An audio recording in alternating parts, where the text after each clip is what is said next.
Alright guys, hello and welcome back. It's time for the semifinals. High Five to face off against Yomi in this one.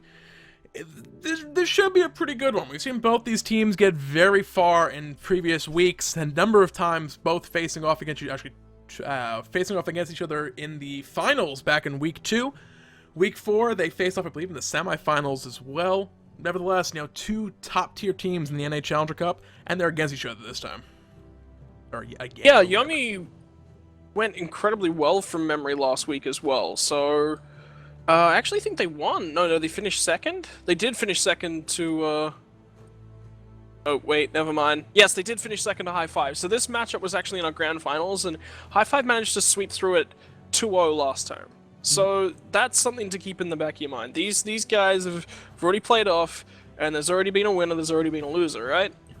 Yep. Well, this time, what can happen? Who's going to be able to do it? Because Yomi, they're up against the wall. This is not a position they really wanted to be in. Yeah, it's down to seeding points at least at this point in time. So it's not it's not a knockout situation for either of these teams. It basically comes down to who gets the glory and the extra gems to get further in this week's tournament. Unfortunately, it's semifinals, so one of these guys will not be going to the finals. But sometimes that's just the way it works out on the bracket. That said, picks and bans well underway at this point. It's going to be Shibalanke Sylvanas banned out by Hi Five. These teams may not be on the correct side. Let's go ahead and swap those back on. Sometimes the client likes to do things. Sometimes I'm vaguely aware of what is going on. Shibalanke Sylvanas banned out by Yomi. Hi Five banning out the Neath Bellona. First pick, gonna be that Athena, that once again, very, very ambiguous pickup. Especially going with the Athena, at that stage of the draft, there's a lot they can really hover around. There's a lot of different decisions they can opt to make. They're not locked into anything at this point in time, That in itself is a strong situation. They're able to really utilize whatever the heck they want to, and come up with any decisions that they want to make, I guess what we're trying to say is #FlexPick. Yeah, some other bans coming out. I want to touch on the bans a little bit as well. The Shibalanke Sylvanas matchup. You mentioned earlier as well. It's a common lane that Hi Five likes to run with. Nanton loves that Shibalanke. It's going to be taken off the table. Other than that, it's going to be Geb picked up for the support instead. Poseidon over in for the mid lane. Isis answered back immediately. Kind of that counter pick these days when someone picks Poseidon. Very good wave clear god early on. Why not get someone just slightly better early game wave clear? Wing Gust makes quick work of any minions present in the lane at any point in time. Yeah, there's a lot to say for picking up an Isis. Circle of Protection's really strong engage tool a little bit later on as well. So, there's that in the back pocket. They can really do anything at this point in time. There's a lot to be spoken for picking up an Isis. It's not locking yourself in anything. Essentially, as well, it's a very... essentially. I said the wrong thing there. It's also a strong pick to combo with a double hunter composition if they do decide to go down that path. So, in the back of your mind, you're thinking Isis. Isis kind of means nothing. Isis is just going to be a strong laner. It's kind of like picking up an Agni, but slightly less mobile. Definitely. Hou locked in. Ram locked in as well. May not be the dual lane hunter matchup. They could still swap these guys around a little bit. And, one more to pick up. What are they going to look for? They already have the support mid lane and jungle on the table. Could be a soul laner, could be another hunter, and it looks like it is going to be the soul lane guardian. Not going to be running double hunter, but double guardian. Still the call of the day. Sobek gets locked in. We see a lot of him these days, and today is no different. And these teams... I just received Smite Fantasy points. Yay! I picked correctly. I don't even know if I remember to pick my teams this week. I did that last week. It's like Saturday rolls. But how did I do this week? I never picked anybody for week 4. And I was like, did I do week 5? I don't know. I probably should have. But sometimes that's just what ends up happening. I don't know. Whatever. Nevertheless, final pick of this game. Going over to El Chapu, he got MVP on the back of some tier play last week. So, he's going to be picking that up and reprising that role yet again. Could be quite scary stuff. And teams are backwards. I was looking at this trying to figure this all out. They were backwards. Hi Five is on the right side.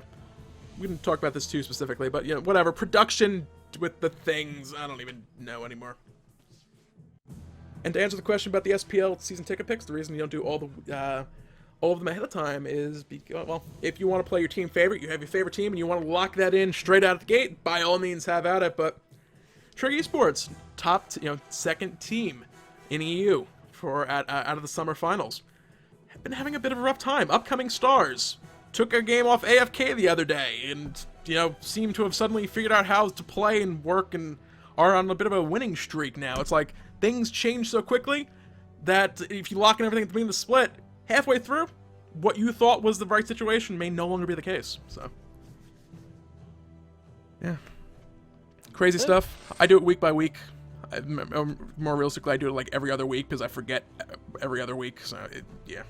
That's just me, though. If you want those fantasy points, get that stuff all locked in. The new skins that were just teased yesterday with the patch notes. And by hi-rez... oh, God, what's his name? Can't remember his name. hi-rez Stew! That's the one I'm looking for. That on her skin is hi-rez Stew. Man. Want it. Was it an on-hair skin or was it a Ho-Yi skin? I thought it was a Ho-Yi skin.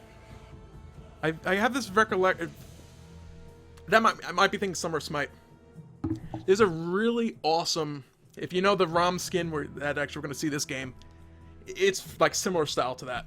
I'm pretty sure it's an on her, because I remember thinking, oh, why does his tail have that little spike that box? Oh yeah, the little furry end of on her's tail. There's definitely a sci-fi skin-themed on her skin coming out, and I'm knocking things all over my desk. So, that's that, guys. Fantasy points aside, this is the Challenger Cup. We don't get that luxury. It's going to be Yomi facing off against Hi Five now in the correct positions and team lineups on the screen. In theory, I don't even know anymore. Last game, there was apparently an ul in the matchup, and except there wasn't. I don't even know anymore. Take us out, Scott. Yeah, so, ladies and gentlemen, if you want to see this game and how it all goes down and who is going to be making their way into the grand finals, don't go anywhere. This is your Smite Game 2. This is Challenger Cup, and it'll be coming back at you right after this. Alright guys, hello and welcome back. Gilly saying hi to LHP in the jungle, just kind of nodding his head and heading on back out on his own way to drop a ward down onto the Hi Five side of the jungle. It's the semifinals. I'm Zion here with Ranconius. It's Yomi facing off against Hi Five in this matchup. Left side, a little bit of a grouping. Everyone's going to saying hi to everyone in the jungle. It's always nice when people are just like, hey guys, what's going on? I'm going to kill you in a couple minutes, so yeah, I'm sure you'll enjoy being on the receiving end of death.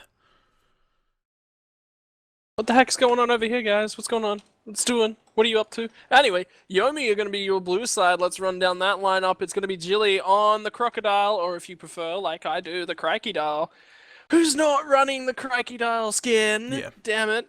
Jilly, very unimpressed. Kitaki is going to be in the jungle on that Batz in the mid lane. Unrelinquished is going to be on the Isis.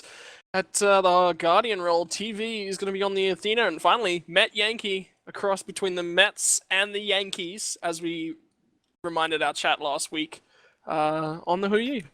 Insightful name analysis there. Hi Five on the other side on the back of a mana buff steal. We do have El Chapu in the solo lane as tier. Grishank, excuse me, I keep saying Gur and I get yelled at for it every week. Grishank, close enough. In the jungle is Serqet, Vulture in the mid lane as Poseidon, Elbro Chacho as the support Gab. Finally, Recon, gonna be filling in for Nantan, it would seem, in the duo lane as their Hunter playing Ram. Oh, I love Nantan's play though, don't get me wrong. It's kind of like a shame that we don't have him here to watch him. I really wanted to see him make it through to the SPL, because I'd be like, yeah, I'd buy Hi Five icons and stuff like that. And crates. I'd so buy a Hi Five crate. Was it him last week who kind of, like, on Shablanca, they had like a rising Jaguar deep behind enemy lines, just kind of like died horribly? Was that him? Yeah, I think it was though. Yeah. I think it was. He's our new Zapman. Challenger Cup always has to have a Zapman. I think Nantan was kind of the in the running for that title. Nevertheless, aggression on the left he's side. He's actually going to tumble forward, looking for the Matt Yankee and some bonus damage. Well, you were talking about aggressive plays from Hunters from Hi Fives last week, and Recon seems to be continuing along with that statistic. To be fair, to get that Zapman title, you have to actually use that Rolling Assault under the tower at 90 seconds into the game, so not quite there yet. Nevertheless, maybe the wiser decision right now. You don't want to be taunted at level 3 under your enemy tower. It just doesn't end well. Nevertheless, if you were to go ahead and do that beforehand. Bit of shenanigans going on right-hand side. Some early rotations to the right lane as Yomi looking to steal away this mana buff and kind of answer that one back. They will secure it. Gilly going to pick that up. He's more or less going to be happy about having that in lane. He'll also have it a little bit longer than El Chapu will have, as he picked his up first. It'll wear off sooner. Yeah, and it was an invade to steal that one. So heavy rotations, that was actually called for because Bolcher was rotating towards the right-hand side of the map as well. So just counterplay, rotations and counter-rotations. And they know that they're probably going for these back camps. They exited that left-hand side of the lane. That's why they're heading towards the right-hand side. They're like, okay, we're not even going to contest. But the fact that they went for those back camps and they're not back in lane yet, they could be anywhere. Absolutely anywhere. El Chapu playing a really risky game over there in that right-hand lane. Granted, all the abilities were on cooldown, so not charge praise down, tail whips down. There's no chance of you getting thrown on the enemy tower. So why not just hang around a step away and just say, "Yeah, I'm here," and you can't do anything about it. Although that time we're on cooldown, back up. It's gonna get plucked back towards the tower, but not quite close enough. A tower shot would have found first blood there. Yeah, Jilly's playing really, really well in this solo backing. Maybe only on a Guardian in the solo lane, but he's doing a nice amount of work on this Sobek now that he's got that blue buff and El Chapu's is worn off. Healing's starting to come through with the multi-pot and the health pot coming online for El Chapu, so hopefully he'll be able to sustain back up. Med camp spawning, and there are people sitting at the left-hand and right-hand side waiting for those to spawn. Gonna be a split at level 5, so that's, I'm gonna put that one slightly in Yomi's favor.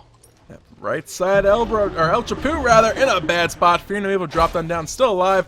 Looking to juke through those minions. Power cleave on cooldown for a couple more seconds. Not going to be able to heal up that wave of minions. He will fall first blood, going over Yomi in that solo lane. Yeah, Jilly to pick that one up as well. We were already mentioning how close El Chapu was to death. And Mid pick lane it up as in well. mid lane. There's going to be a dive as well. Kraken and the whirlpool down. 3 ultimates dropped on top of Unrelinquished's head. And Hi Five are like, yo, you're going to pick up first blood right hand side? Well, we're going to send 3 mid to do the exact same against you. Looking across the board, yes, it was a first blood kill that got picked up by Sobek. It's not. It's a nice chunk of extra gold. He'll have the shoes and the magic I finished off sooner. A little more damage coming out. Poseidon, though, getting that kill on it. Poseidon's a burst mage. The more damage he's getting online that much early in the game, the more of a factor he's going to have when the mid-Harpy fights and the Gold Fury fights start happening in the next couple of minutes. So, yeah, they gave up first blood. I'd say in the mid lane, that kill onto getting that kill on Poseidon, worth just as much, if not maybe a tiny bit more, just because the way the Guardians work and the way the map situation will play out. Important to point out as well is that Bolcher getting that second blood, he had 1800 gold when he based, so full boot spy, so he's straight onto shoes and the Magi's, and also picks up a sentry ward for some early map pressure. So if anyone is going to look for an early Gold Fury, it's going to be in favor of Hi Five because they've got that ward clear on that sort of section of the map. Interesting to see where he plants it down because he's looking to go a little bit aggressive at this point in time, and if they get a ward, it's worth it. But is that the sentry ward? Yeah, that's burned. Unfortunately, they're not going to find anything. Rotation coming out, beats 4 stuff on Unrelinquished. A bit of damage did come out, but was able to get out of that whirlpool successfully. Kraken was still on cooldown, probably would have been a kill otherwise. Right side, another kill into El Chapu, playing very aggressively with that tier. Going to be brought down again, but this means 4 members on the left-hand side. They know 2 are not present. Spirit Ball into El Chacho, but they're just waiting, looking for the opportunity. The Whirlpool, the Kraken, the throw coming back into the last breath. Met Yankee will fall as a counter kill. And Rama's going to take up as well. He's looking for some snipes off TV. He's going to dodge that third one that would have sent him low enough and initiated a dive coming through. But they've got the numbers advantage on this left-hand side of the map now. They're going to steal away the red buff. That's going to be the focus. The Hog confirms it. And now in comes the Defender of Olympus. Can they get in here on towards Eldro Bro Chacho? He's got the Cataclysm. Starting to turn it back around, though. Yep, still alive. Wing Gust from Unrelinquished will secure the kill. Grishank now using the Deathbane to get away. Ambushed. Getting a little bit of extra distance. Kateki now in a little bit of a rough spot. Vulture out of mana for the most part, as is Recon. They can look for in-hand damage and possibly find a kill, but they need to look to withdraw out of this one. Spirit Ball just about to come off cooldown, but going to save the rest of the mana just to get some wave clear off in the mid lane again, get some farm, because the kill potential really wasn't there anymore. I would have much preferred Hi Five to go for a Gold Fury at that point in time. With a Rama, you know, maxing out the pick-me-up and Bolcher having the Trident in hand as well with 2 points in it at this point in time as well.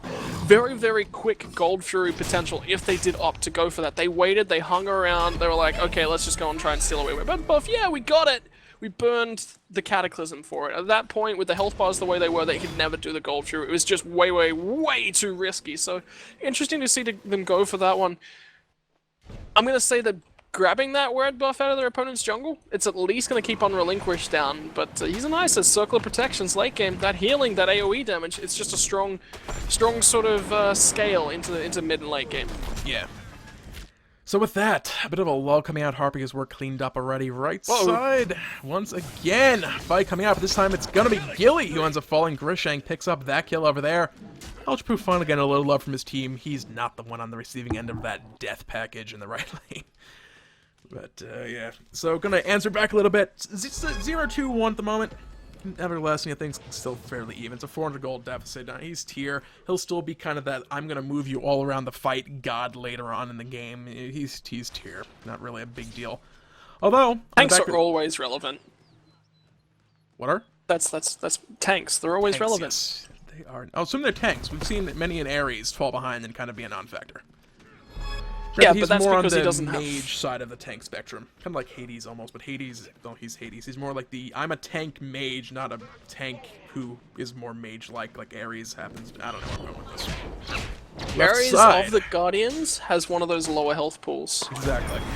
So that's the problem with him. Recon, though, took a lot of damage. You were mentioning the left side. Now the focus on towards Matt Yankee from Grishank. He's forced to get that stone shield out on top of him. Matt Yankee's deciding, does he want to go deeper? He does. And now he's going to be turned back around. Elbow Chacho's looking for the in-hands. The Gav will secure that one. Kadek, he's got the ultimate on the ground. He's going to pick up Grishank. Recon's still alive, and Bolt's just joined this fight. And Isis is here as well. However, TV very low health. The Serqet protection will buy them a little bit of time. Can they now disengage successfully? Gateki with an overhand smash secures one more kill before they make their withdrawal back behind the tower. I think they'll look for the big setup play. No more minions present. Probably not really any more kill potential onto Elbow Chacho or Belcher. They have to be careful. If he gets too far forward, they could definitely look for something. The initiation will really be off of TV. Preemptive strike into a taunt to set something up, but TV's health bar was just way, way too low to look for anything right there. 100% right. He can't go diving in that deep. I mean, he can base off. He's still got the ultimate. Kateki's found Bolcher and just will eliminate him. Bolcher over hanging around on that left-hand side. So that's a little window for a Gold Fury if they want to go for it. I don't really think they're going to be able to make the most of this, though. Well, they caught off. That was slightly off camera. Looks like Bolcher actually knew that was going on. There was a ward placed down there, unless he had just placed it as he died. Not entirely sure. There's a sentry ward there. If anyone makes their way over, they could clear that out. But nevertheless, like you said, kill for Kateki, picking up Bolcher. No Doom Orbs, so no stacks lost in that particular instance, but mid-Harpies are about to spawn. Nobody really nearby for Yomi at the moment. Still a couple seconds before they actually pop back up. Right side, Kateki taking a bit of damage from Grishank. Poison still ticking down. Spirit Ball, gonna find Ultrapu. As the Thunder Wonders gets dropped down, they might look for a fight here. Oh, now Jelly's going to go in looking for the block on towards El Chapu. They're going to use the Confound. No, TV didn't even bother burning that one. They're just looking for control over right-hand side mid-camps. Hi Five grabbed the left-hand side, so at least they're going to grab the right-hand side from Yomi, but now comes the fight. Yeah, El Chapu in the middle of this one, trying to stay alive and do what he can. Gilly lurking in the wars, pops up for a decent chunk of damage. Kraken, though, says hello, as Gilly takes a huge chunk of his health bar damage, and that fight is still on. Health bars are dropping rapidly, but everyone's still alive. Bolcher, though, is incredibly low. Rama's up in the air looking for some snipe potential. Bolcher has a sliver of health alive. Elbow Chacho is the savior, as well as Grishank able to keep him alive. El Chapu, though, he's lasted too long through this fight.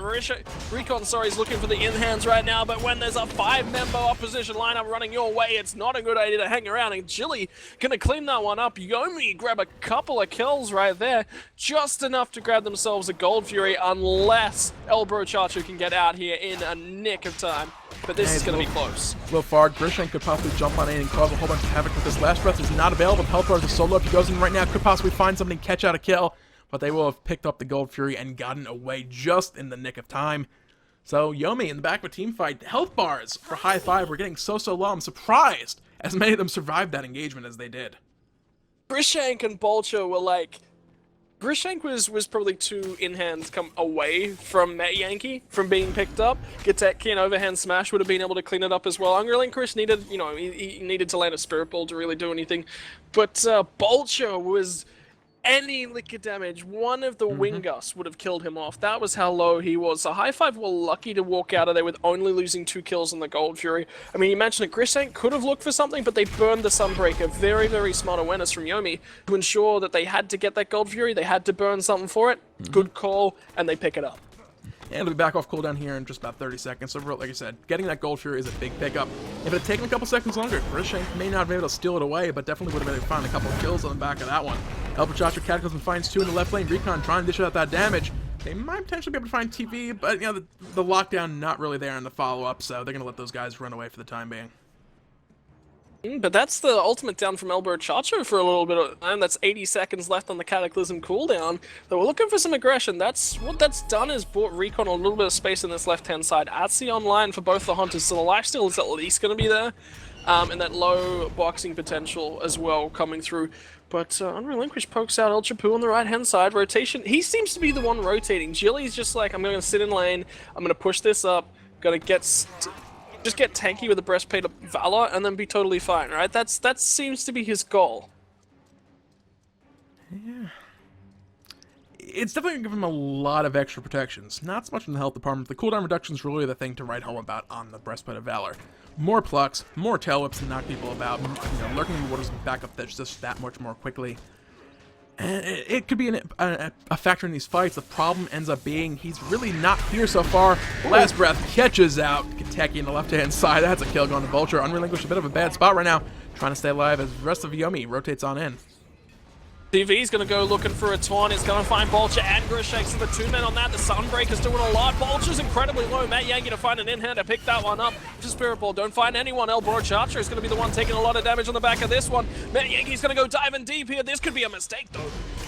In the back, Gilly getting caught by knockback from El Chapu. Not really going to be affected by that too much. Now Elbro Charger in a bad spot of trouble. Gilly not able to find that kill. Going to turn back around, look to re-engage the rest of the team, but more or less free and clear at this point. Hi Five able to successfully retreat back to their tier 1 tower. Right side Harpies are still up. We'll see if they look to fight over these. Unrelinquished can burst these down quite quickly with a Spirit Ball. Hand to the gods for El Chapu, but he's caught between two. In comes Jelly looking for that tail whip. He's at least going to get a little bit of damage. Drop down Unrelinquished with the Spirit Ball. It's now on cooldown. He's got the beads to try and stop Ultimate coming in from Grishake. What can they find? Jelly's in the front doing the tanky job. He's doing exactly what he needs to be doing on the Sobek. They're looking for a stun. Doesn't quite land on El Chapu, and that'll be the end of things. Yep, that paid off quite well overall for Hi Five. They got the lurking in the waters back on cooldown. They got the beads off of Unrelinquished. A nice play by those guys. Harpies went to, I don't know who got the Harpies, not important. Relative in the grand scheme of things, who got that particular Harpy camp, not worth it. Beads being down for Unrelinquished, definitely worth giving those up if that was the case. So I'd take that personally over anyone else. Left side, some back Harpies getting picked up, speed buffs getting picked up. Bit of a lull in the action. Gold Fury going to be up in just over a minute. Probably going to be the next point in contention. Yeah, and you mentioned it, burning those beads, especially because they're only beads 235-second cooldown coming through, and not even upgraded this time around, so, still 90 seconds away on those beads, but that lines up very closely with the Gold Fury timer. It's just about 20 seconds extra, in fact, right on 20 seconds extra of the Gold Fury, so it's going to spawn. It has to be taken immediately before those beads come back up, so that's something that's going to be playing on Unrelinquished minds.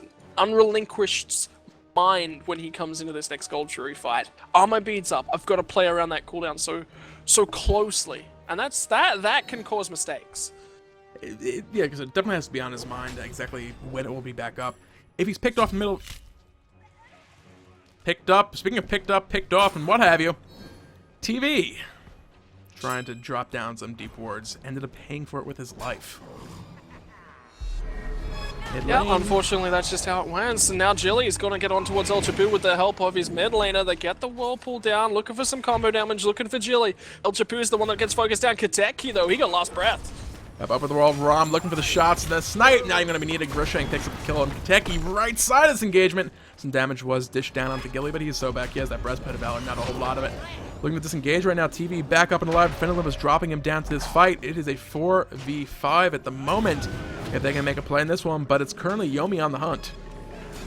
Yeah, lurking in the water is going to do a lot of damage on towards Vulture, but there's a Whirlpool sitting on top of Jilly. Not a lot he can do. Sunbreaker trying to dish out what it can, but unfortunately it's not able to do a huge deal, especially with no CC chains on top of it. And Elbow Chacho, he's looking at Matt Yankee. No, he's looking at a minion wave. Never mind. That Gold Fury now started up by Hi Five. We'll see if they can secure this one without any issues. Hoagie is on his way. Sunbreaker still on cooldown, so no big AoE damage coming in. Hi Five will secure the Gold Fury. Follow-up kills, they're going to look for it over the wall before the taunt connects. Grishank will be out of that one free and clear.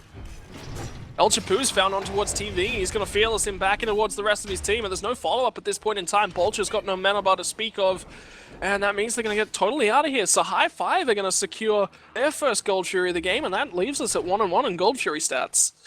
The game overall right now is pretty even. 9-9 on the kill chart. You look at that graph, slightly by Yomi. We just got brought back down to pretty much dead even. A slight gold lead for Hi Five. Inactive in a couple wards. Every little bit helps, of course, but things are pretty much even for now.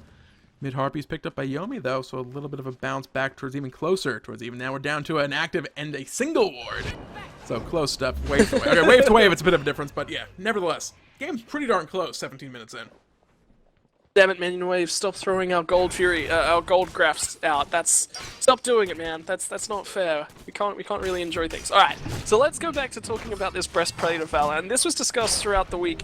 And I do forget actually which of the items they were talking about on the backside, but it was granting 300 health and the passive effect on it, as well as 10% CDR and a bunch of that physical protections for very similar gold amounts. What this does do, though, the Breastplate of Valor, it synergizes very, very well with a Sobek in particular because he has such a low mana pool. He's got the Lurking in the Waters to keep it topped up. 3-5, he's in a little bit of trouble, right? Then he gets Lurking in the Waters, but Lurking in the Waters is such a crucial teamfight ultimate as well that you want to be saving that one for it. Breastplate of Valor gets the cooldown reduction he needs, a lot of physical protection, and a huge burst into the mana pool. That's why he's picking it up, and that's why it's incredibly strong on a Sobek in particular. Other gods can look to sort of switch out. They've got that other option. They can look to find their CDL from other places. Yep, for sure. The other items picked up right now, it is looking like it's going to be a Shift to Shield coming out for Batz. Not an item we see all that often, but when it's above 50% health, it is the single highest physical power, actually non-stacking physical power item in the game, sitting at 60. And then once you drop below 50%, it shifts over to some extra protections for you instead of the extra physical power. So, decent item overall. Going to be picked up and finished off in just a little while. Mid lane, Cataclysm comes out as a Fear No Evil, and all the other ultimates are getting dropped on down. Yeah, and the fight's going to continue without anyone being picked so far through this one. Chacho's going to take the brunt of the damage from the side of Hi Five. That's the target. They really want to be taking it for the side of Hi Five. So Yomi not focusing down Vulture or Grishank, but there's going to be a re-engage here as Ultra Pew joins. Yep, they're trying to find this kill into Unrealistic. The poison from Serqet secures a recon, finds two, make engage straight on back. That was a kill in the left lane. Defender Olympus is available for TV to join this fight up and help out in the mid lane. If CTO chooses. As things stand, a 2v4 defense in the mid lane could be risky if they decide to try and hold on to this tier 1 tower. I'd expect Defender Olympus to come in right about now because they need it. Kraken comes out as Gilly is trying to stop these guys from taking this tower. But it's looking like both guys are going to be forced on out. Aljapu, though, he's still continuing to go forward. He's got the Lawbringer, lands it on towards Gilly. Now there comes the Defender of Olympus. This might have been a mistake from Aljapu. He's going to get taunted back, but not quite into the tower range. TV, 3 members of the guys on Yomi trying to beat on him, trying to burst him down. That took way too long, and in the meantime, Hi Five take the mid tower, and they're looking for more. They're looking for whatever buffs are up, and they might even get the right tower as well. If that's a 2-tower trade for Aljapu's life, you can say worth from Hi Five. Yeah, that was about a 325 gold kill when you take the assist into account as well. So 500 gold for a 325. He has a little experience in there as well, but taking that tower down opens up the center of the map, makes the rotations a little bit easier. And the tier 1 right side falls, so 1 member of your team for 2 towers. That's pretty well worth it. This would be the best window that Yomi are going to get to do a Gold Fury. That's about their only win off the backside of this. But look at where Met Yankee is. The one guy they need to do this Fire Giant is on the left-hand side of the map. They're going to find a Spirit Ball on towards Grishank, so at least going to get 1 in response. Now the taunt on towards Vulture as well. They were looking to pick him up, but he's just going to run away. So they'll get 1 in response. Now look at this. Met Yankee's making his way over. I said this was going to be a big opening because of the health bars. They're onto this Fire Giant, and Yomi have got an opportunity to secure this one. They need to get out of this right now. Kraken is up, just barely enough mana to use it. They cannot really look to continue this fight. You see that disengage and the reset on the Fire Giant just occurred. It was a good call for it, but Chacho and Aljapu and Vulture hanging in the wings, looking to stop that as soon as they were aware of it. And look at the vision. There's a sentry ward sitting there the entire time that fight was going on. So, unfortunately, a good call, a nice attempt at it, but unfortunately, they didn't have that sentry ward on hand to actually clear it. They did actually. TB had one. There might have been counter warding going on. Sometimes I may not know exactly what I was talking about at a given point in time. Yeah, anyway, next fight is going to be on the Gold Fury as it does now spawn. So there was the window for the Fire Giant there. Yomi not able to secure it at this point in time. Gold, it's sitting pretty damn level. This is a really, really nice fight back from Hi Five. But then again, that's why they're the #1 team so far. Yep, this is not a favorable fight for them right now. There's no teleport available for Aljapu to head enough. Those 2 names are too similar, guys. Come on. It's better than Gomiyagi, at least. There's Gomiyagi, and then Gomiyagi with the number 2 following his name. Makes it really confusing in the middle of the fight. There's the Buckler goes on Blinken. towards Recon. That's going to be a little bit of trouble. He was forced to tumble away, trying to do what he can. Chili is in the front line doing what he can, but now over towards the right-hand side of the fight, they were looking to use the ultimate coming through from the Fear No Evil to try and zone. Matt Yankee got well pulled up. He was able to beads and get out of there. The Rama Snipe's not able to confirm everything. They're fighting inside the circle of protections, but a Kraken does it for Vulture, and this fight might be over before it started. Hi Five are doing a lot of damage here, focusing on towards Kateki at the moment. Matt Yankee's incredibly low. He gets last breath up as well and will drop, and that's a poison splash. No, it didn't manage to go quite off, and now the focus on towards Unrelinquished. Health bars are so low. They're trying to secure these last couple days. The blink from Eltrapud deep behind enemy lines yet again, trying to clean up. The Fearless will miss. That's going to save a couple of lives inside of Yomi, but that also means fire. We both do this all the time. Gold Fury. Big objective on the left-hand side of the map is being started by Hi Five. It's the FGGF. It gives stuff to the team who kills it. That's the important takeaway. Uh-oh, Kateki's been found out by El Chapu and Fearless into the wall. Surely he's going to hop a one here in just a second. With that Somersault looking to try and run away from El Chapu. Gold Fury got confirmed up by Hi Five, but El Chapu can't confirm Kateki. He can, however, steal away a Manamoth, and, well, Hi Five get a Gold Fury. They're now 2-1 in those. They lost the first one, but they're starting to bring themselves back. Yeah, that was actually a decent little bit of restraint or discipline coming out from Kateki. Saving that somersault, he'd want to make sure that El Chapu didn't have the opportunity to blink over the wall and follow up on the back, because then he would have no more escape. Save it, wait for the blink, and try to react to it. On the right-hand side, he got Spirit Balled up and then locked up. Lurking in the waters is down here, but there's a blink away from El Chapu. There's 2 members on the backside as well. Kateki's here. This could break into a fight. A blink forward, looking for Unrelinquished. They got the last breath down. The Cataclysm's not going to find anyone, and now this is an Athena joining the fight. They're going to get on towards Gilly. He's going to be the first focus out, but he's such a tanky Sobek that he's going to be able to burst through this one. Kateki's going to take the front of the damage for the next portion of the fight. And finally, both teams disengage, or do they? Because El Chapu's coming in. He's in the back line. Going to go ahead and disengage on that one after all, as Unrelinquished did end up falling. They could potentially look to put some pressure onto this tier 2. Kateki in the back, low on health. Gilly not looking too hot either. He has that ethereal staff online, so his health pool is starting to grow. His effective health combined with that mystical mail. Well, the breastplate of valor is now quite large, but it's just a little bit of back and forth poke. Really just a matter of the cooldowns all being down right now. But they're about to, or now currently back up. Look who's looping around the backside. El Chapu, though, he's going forward. El Chapu was, El Burchacho is going to blink forward, looking to do what he can. Matt Yankee's going to find Recon. Boxing match left side. Now El Chapu's got that Fearless in towards Gilly. He's incredibly low. Can El Chapu take this one up a little bit longer and pick up the kill? The Whirlpool from Vulture is going to be able to successfully do that, but they might not be able to continue fighting this one out. Kateki finds El Chapu in response, so it's a 1-for-1 on the right-hand side. The left-hand side of the map, Matt Yankee finds one back on towards his opponent in Recon, and now the Fear No Evil's back up. Yep, Stone Shield not gonna have to save his life. El Burchacho will have that rollout in just a few more seconds. He'll be free and clear on the back of that. Left side, you talked about a Matt Yankee swift pushing down that tower, but Grishank was nearby and in position to try and stop it. At least gonna be forced to ultimate and try and stay alive. Up in the air, dive bomb coming out. One more Ricochet could find this kill. He's not gonna go for it.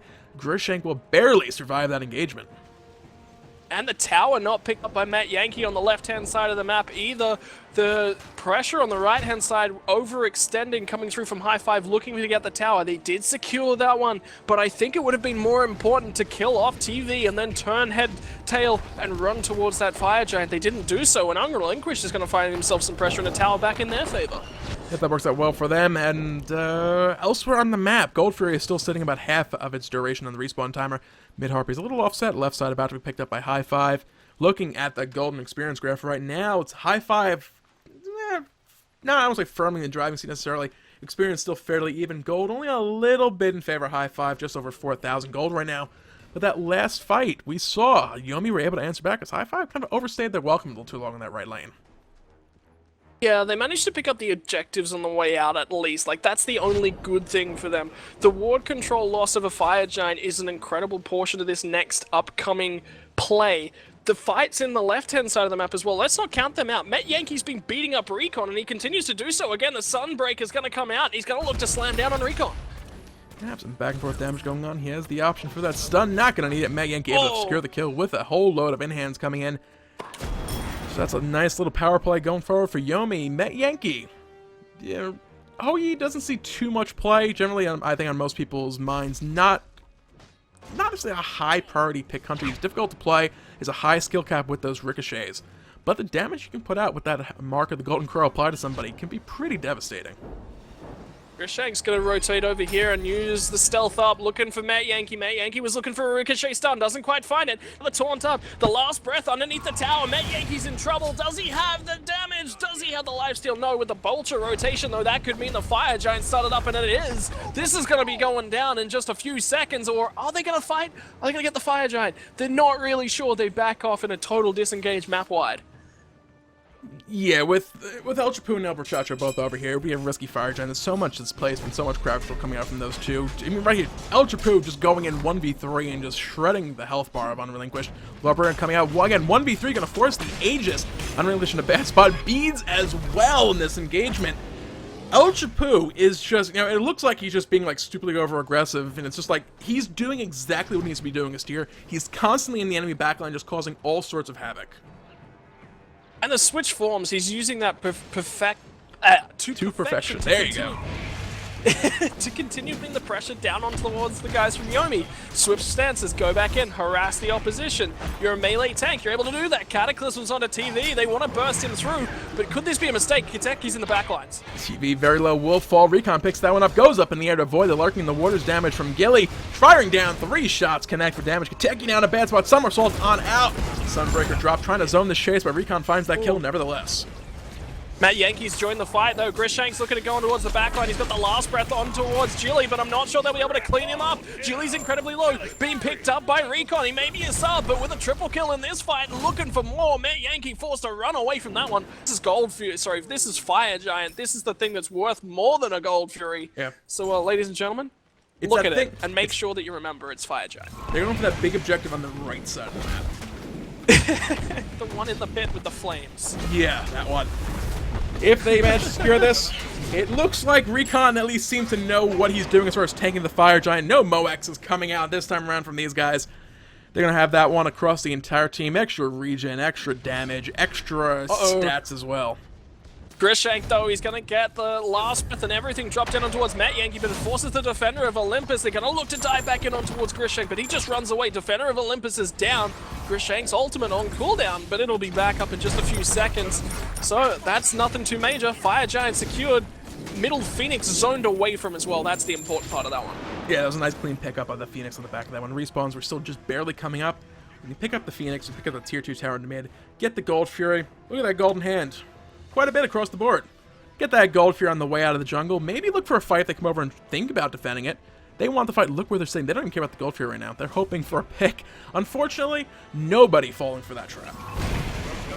You know what's really good to see, though, on the side of Yomi? Got ahead a little bit early on. That's something we didn't see from them against Hi Five last week in the Grand Finals. They're actually lifting their game and going toe-to-toe with Hi Five. I'm incredibly impressed with the improvement from them, and this bodes extremely well for an increase in match quality going forward into a round-robin style phase. Yeah. And the format for that will be each team plays each other twice, once per weekend. So there's some opportunities amongst the other teams as well. It's not just because, oh, you know, I have to beat these guys. It's, you know, it's not a single elimination tournament. It's like, oh, you got knocked out, you're out. Or it's not a case of, oh, you know, double elimination. I'm gonna have to fight these guys twice and keep myself going. You can get through to the Grand Finals, which will be best of 5 matches for 4 teams from each region, 2 out of each group. So in the seeding come out, these guys potentially, that said, could end up facing off against each other in the group stages the way the seeding may end up falling. So it's not, they may be out of the woods, they may not be. So, we'll best of 5 series is the best things to cast too, because you see teams go like strategy, counter strategy to that strategy, counter strategy to that strategy. Okay, what works? Okay, let's go with that. Yeah, I also like the option. You know, a lot of times surrender votes, people criticize them a lot of times. Best of 5s, they're actually an option early on. No! Oh, Matt Yankee! Yeah, he kind of exploded there. Yeah, I like surrender votes in best of 5. You're 100% right. El Chapu, though, he's going to go deep, and down comes the Kraken looking for TV. They're going to burst through him. This is a Fire Giant up. Hi Five looking to go backline. Unrelinquished, his A just wears out, and he's just going to drop attack. He can't really do too much. On towards Bolcher, on towards Ram. Are they going to dive this one? Yes, they are. And with that, the surrender vote comes out. It is going to be Hi Five moving on to the finals once again. We've seen them there a bunch of times previously, and it's going to be occurring for the final day of open bracket play for North America. some extra seeding points on the line. I haven't had a chance to look at the bracket quite yet, but it's a very real possibility that they may have locked themselves in a first seed finish at this point in time. Resist Gaming, did they advance on the other side of the brackets? That other game is actually still in progress. And the way the points come down, it is a 60-point finish, 280. Hi Five have actually secured themselves a first-place finish for the North American Challenger Cup. Yeah, they have. They're 270 points over Resist, and they're in the grand finals, and there's only a 40 differential in the grand finals, so it's secured. There you go. Well, if Resist Gaming win it, they will also be guaranteeing themselves a second-place finish, so it will just be a battle for glory. If that's the case, we may actually jump down to the third-place match, but I believe those two may also have locked themselves in third and fourth place finishes respectively, so there may not be... It's basically, bragging rights at this point. Everything is pretty much locked in. Well, all teams remaining to play, top four guaranteed at this point. So, if Yomi, if Noble Esports and Yomi are in the third place playoff match, if Yomi win that, will tie with Noble Esports for equal third place. Yeah, we'll have a tiebreaker in that case. But yeah, we'll decide behind the scenes if we're going to jump down to that one. A couple extra games going forward today. Maybe we'll jump to that and then jump to the finals, or not. We'll discuss it in the break, guys. That is maybe going to wrap things. I'm going to jump over the other game as well. We don't know. There's games playing still in the semifinals. There's finals and third-place matches and all sorts of fun stuff to play. We're going to take a quick little break, let things kind of sort themselves out, and we'll be back here, maybe at the other semifinal, maybe straight on to the third or first-place matches. We'll let you know as soon as we know. Alright, guys. Hello and welcome back. When we joined this game already game. There we have a camera thing showing. There we go! Production, please. Sometimes it helps to not press the post-game button. Nevertheless, Noble Esports, Resist Gaming. We're joining this game in progress, 25 minutes, 30 seconds in. This is the lower semifinal game between Noble Esports and Resist Gaming. If Noble Esports lose this match, and then I forget if they have to win or lose, it's a tiebreaker situation if they end up facing off against Yomi in the third place match. We'll see if that happens. We'll talk about that after the game. Noble Esports lose this game and then lose to Yomi in the third place match, there will be a tiebreaker playoff immediately after for third place. That's how it works. Look at Mr. can read my Skype message that I can't see at the moment after I figured this all out before. Nevertheless, look at the gold graph. Noble Esports slightly 10,000 gold, 25-minute mark. It's a decent lead. 26-minute mark as we're just ticking over to that right now. 10,000 experience as well. They're looking for a Fire Giant right now. The pluck comes in off a Marauder, pulling him back into his team, but the leap out will be good. As a fight, Spirit Ball to the face for Hudat. He'll be okay for the most part. He survived. Well, the Cats are now down as well and looking for a re-engage. Valentine just drops no escape right now, but he's going to be the first casualty of this fight. And up to the skies is going to be taking that. Apollo looking for some kills from the side of Lou. Still living. Marauder. Unfortunately, the tick damage from the Cats and everything that little kitty has to do is going to finally clean him up, and Hudat jumps back in looking for some more, but not quite going to be able to find it. And Noble Esports, they're going to find a Fire Giant. Yeah, Cass is still waiting nearby. He's agony, dish out some AoE damage, but he's not going to be able to stop this from going through. However, I think a little too high at this point in time for him to actually do anything about it. Fire Giant with the Wrath of the Gods coming on down will be secured for Noble. That's going to be going across 4 members of their team. The one not getting it, Cyper, with the big baby Vamana. Going to kind of be disappointed, be sad about it. Recalling on a ward. His own ward doesn't really matter. Fino does catch out of just. Can he secure the kill? Rising Jaguar, one final shot from that. Nice pick coming out from him. Well, Noble seem to have the upper hand in this match so far. Resist level with them on kills, but not in the objective fights. Look at that margin of 4 Gold Furies and 2 Fire Giants. That's 6 major objectives to 0. Look at the tower scores as well. All of their towers bar the mid tier 1 and the right hand tier 1 are left map. Every single tower bar this right hand tier 2 on for Resist Gaming. That's where they're making their advantages, and that's where they're headed. It's not in the kill column. No, I mean, with that said, it's a 10,000 gold lead coming in for Noble Esports. It's that small. The team fights, despite that big gold lead, it's 5 towers, all 5 gold fears now as well, 2 Fire Giants. That is the entirety of that 10,000 gold lead for Noble Esports. Team fights are dead even despite that. Man, this is This is insane, this game, and some of the quality of the games coming out of NA has just been insane over the last couple of weeks. The first sort of weeks, we did see some very sort of one-sided frays, but it's not so anymore. The challenger scene is changing, it's adapting.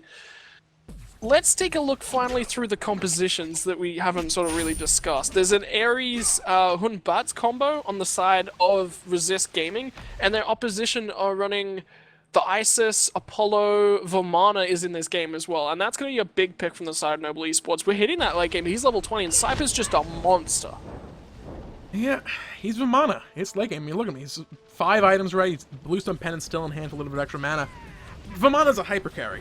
You pop the Colossal Fury, go deep behind him in the lines, and you're just ripping people apart while your health is just not dropping. He's tanky. He has that Frostbound Hammer, not only apply that attack speed slow, but also stop people from getting away from him. He's going to be rough to deal with, and you also have to deal with the rest of the team. I mean, Marauder has the Weakening Curse to help deal with the big baby, but still, do you want to dump everything on bringing him down quickly while the rest of the team is then basically just allowed to run free through the team fights? Yeah, I mean, it's a risky call. What do you kind of do? What are you left with trying to find out? Lou, though, look at him. Look at how big he is on this Apollo as well. And he opted to go for the Dev Gauntlets and the RC. Look at the composition he's in. This is what I really like, but the blink into the Cataclysm, they're looking for a fight. Yep, we'll see this one plays out. Left side split pushes on. Bastet does have that crusher for the extra tower destruction. Big baby forced out by Cypher. Fearno able dropped as well as the fight does commence. Lou picked up immediately as Fearno will find that kill. No escape, finds a pull onto 2. Now stuck in the middle of the fight, Ballantine will fall to Cypher. Fight does continue. It's a 3v3. Junie and Cypher's health though getting very, very low. That was a bit of a messy fight. They didn't have one of their tanky frontliners on the side of Resist Gaming. Busy, Marauder busy keeping Bastet at bay. I mean, it's trading back and forth over there. Adjust, I believe, was forced to use the cat call just to kind of trade and actually get away safely, but Adjust basically just wants to split push and take down that Phoenix, and Marauder's stopping him from doing that.